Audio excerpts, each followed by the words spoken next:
Oke baik, selamat siang Pak. Sebelumnya perkenalkan nama lengkap saya Christopherus Adrianus Melantong.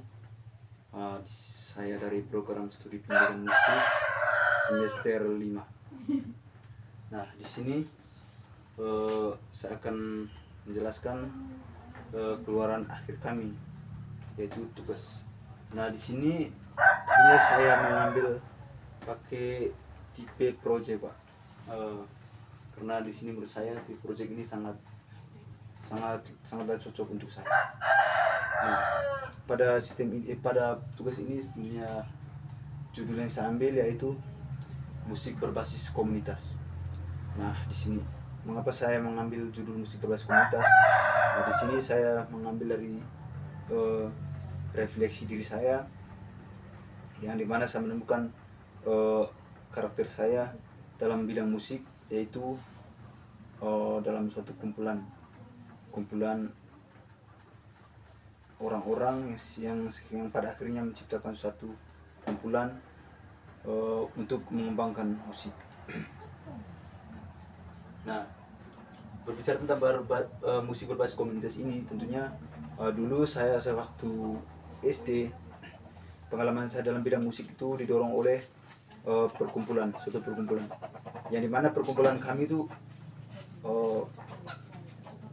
diwajibkan untuk mementaskan sebuah karya musik. Nah, dari kegiatan itu sehingga muncullah wawasan kami tentang musik dan tingkat ketertarikan kami terhadap musik. Oke, jadi tentang judul itu saya mengambil dari refleksi saya. Terus pada kesempatan ini yang pertama pendahuluan. Nah, pada pendahuluan ini yang pertama ada latar belakang. Nah, musik itu merupakan sebuah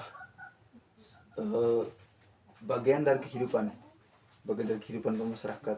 Karena dengan musik, masyarakat bisa saling berekspresi, saling berkomunikasi, serta bisa melestarikan musik-musik budaya. Jadi musik itu bukan hanya sekedar tentang hiburan, tetapi juga ada nilai-nilai di balik itu. Terus dasar pemikiran. Nah, pada dasar pemikiran ini kalau berbicara tentang musik, musik berbasis komunitas itu yang pada sesungguhnya adalah masyarakat. Maka saya katakan sebagai masyarakat, karena masyarakat itu adalah suatu objek yang dimana musik itu dihidupkan. Terus ada seorang filsuf mengatakan bahwa seorang filsuf Aristoteles, dia mengatakan bahwa musik itu suatu sarana untuk membentuk karakter serta mempererat hubungan antara satu sama lain. Jadi beliau seorang filsuf yaitu Aristoteles, dia mengatakan bahwa musik itu suatu sarana untuk membentuk karakter seseorang. Terus yang kedua ada tujuan kegiatan. Nah, di sini yang pertama ada tujuan umum dan juga ada tujuan khusus. Yang pertama tujuan umum itu musik berbasis komunitas itu yaitu untuk wadah berkomunikasi, wadah untuk berekspresi, terus wadah edukatif, terus untuk melestarikan nilai-nilai budaya. Terus tujuan khusus, di sini tujuan khusus itu lebih berarah kepada komunitas. Nah, di sini tujuan khusus yang pertama itu ada menumbuhkan tingkat partisipasi masyarakat terhadap musik. Terus yang kedua itu tingkat ketertarikan. Terus yang ketiga sebagai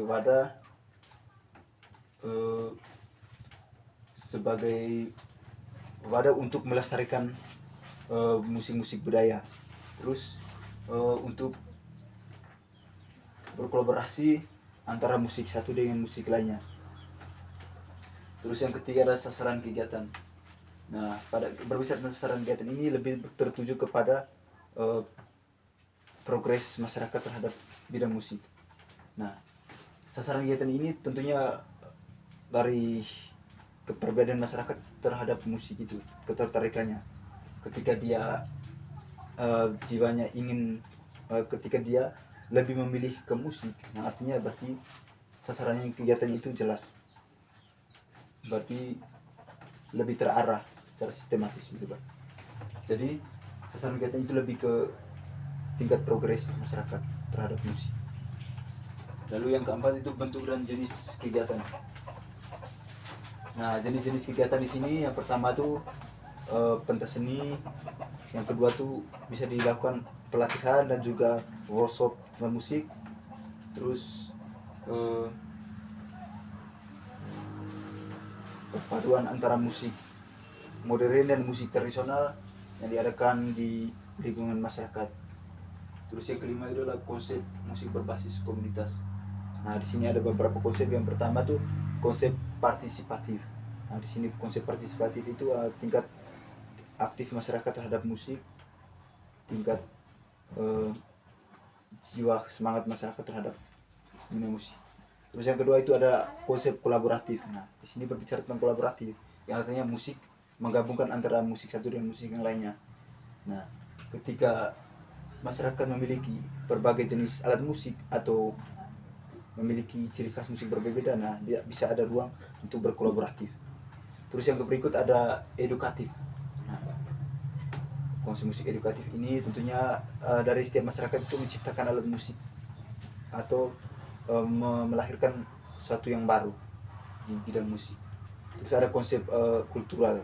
Nah, berbicara tentang kultural ini tidak terlepas dari yang namanya budaya, arti istiadat. Nah, jadi musik berbasis komunitas ini sangatlah berpengaruh terhadap budaya suatu perkumpulan suku atau ras gitu. Jadi tentunya memiliki ciri khas yang berbeda, maka dari itu konsep kultural sangatlah dibutuhkan dalam kehidupan masyarakat. Terus yang berikut ada berkelanjutan. Nah, jadi di sini konsep musik berbasis komunitas ini tidak bisa tidak dia tuh sifatnya tuh memanjat, sifatnya tuh berkelanjutan, tidak terbatas. Oke. Lalu yang berikut ada tahap pelaksanaan. Yang keenam tahap pelaksanaan. Nah, di sini tentunya ada beberapa tahapan. Yang pertama ada tahap perencanaan. Nah, tahap perencanaan ini yang pertama tentunya memilih kira-kira apa yang disukai oleh masyarakat, topik, contohnya tentang tema, bukan tema tapi kegiatan yang cocok dengan kehidupan masyarakat. Terus yang kedua menyusun konsep dalam musik. Terus yang ketiga menentukan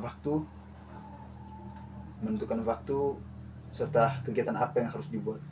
Terus yang kedua ada tahap pelaksanaan. Nah, pada tahap pelaksanaan ini tidak terlepas dari aktivitas. Jadi pada pelaksanaan itu lebih menekankan pada masyarakat untuk melakukan suatu pelatihan tentang musik atau workshop musik, dan juga kegiatan rutin terhadap skill untuk mengembangkan bermain musik. Terus yang ketiga ada tahap pementasan. Nah, di sini tahap pementasan ini lebih berarah pada suatu pentas seni, kegiatan besar yang ada di kampus, di kehidupan masyarakat.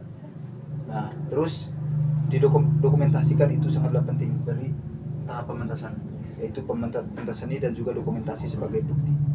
Terus yang terakhir ada tahap evaluasi. Nah, pada tahap evaluasi ini tentunya yang pertama itu melakukan evaluasi secara bersama dalam komunitas. Terus yang kedua diskusi dan juga refleksi dari kegiatan yang sudah dijalankan. Terus yang ketiga memikirkan tentang hal apa yang harus dibuat untuk hari-hari selanjutnya. Oke. Yang keenam, terus yang ketujuh peran dan partisipasi masyarakat. Nah, berbicara tentang peran dan partisipasi masyarakat ini tidak terlepas dari yang namanya musik berbasis komunitas. Nah, peran partisipasi masyarakat ini sangatlah dibutuhkan, karena ketika masyarakat tidak terlibat aktif dalam dunia musik, maka tingkat kemampuan bermusiknya itu sangatlah rendah.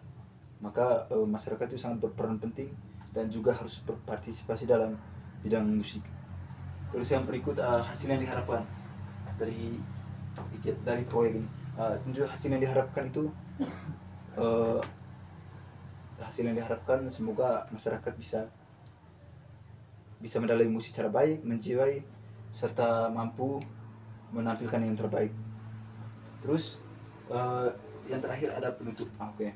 Jadi para penutup ini tentunya musik itu dalam masyarakat itu bukan hanya sekedar hiburan, tetapi suatu sarana untuk berkomunikasi, interaksi, saling berekspresi, terus untuk melestarikan nilai-nilai leluhur serta untuk melestarikan juga musik-musik budaya. Jadi musik itu bukan hanya sekedar hiburan, bukan hanya bermain, tetapi musik itu hidup. Jadi sekian dari saya tentang materi yang saya bawakan tentang musik berbasis komunitas. Mungkin ada tutur kata yang kurang berkenan ya. Saya pribadi meminta permohonan maaf. Selamat siang dan terima kasih.